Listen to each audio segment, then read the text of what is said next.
நீர் கைலாயத்தை தரிசனம் பண்ண கஷ்டம், தேவர்களால் முடியாது, மனிதர்களாலும் முடியாது, தேவர்களாலும் முடியாது.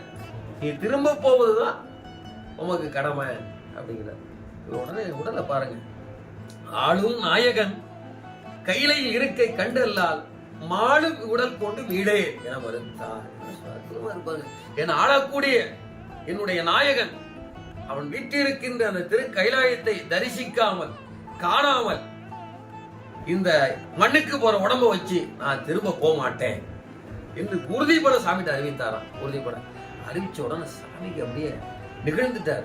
என்ன உரைப்பு சாமிக்கு எல்லாம் தெரியும், ஆனால் இப்பேற்பட்ட உரைப்பு உடையவர், உறுதி உடையவர் என்று உலகத்துக்கு தெரியணுங்கிறதுக்காக இதுவரை அவருடைய வாக்கு மூலமா அது வரணும்னு பொறுத்து இருந்தார் சாமி. இப்ப எடுக்கிறவர் ஆங்கு மற்றவர் துணிவறிந்து அவர் தமை அறிய, அவர் தமை அறிய நீங்கு மாதவர் விசும்பிடை கறந்து நீழ்மொழியார் ஓங்கு நாவினக்கரசனே எழுந்தீர்.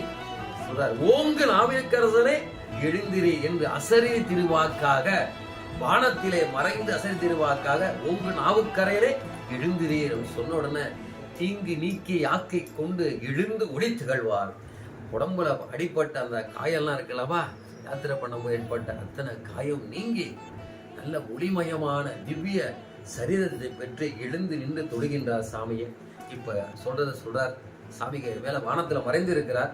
அண்ணலே என்னை ஆண்டு கொண்டு அருளிய அமுதே, பின்னிலே மறைந்தருள் புரி வேத நாயகனே, கண்ணினான் திருக்கையிலையில் இருந்த நின் கோலம் நன்னி நான் தொழ நயந்து அருள் புரி என பணிந்தார். பணிகிறார் சாமி.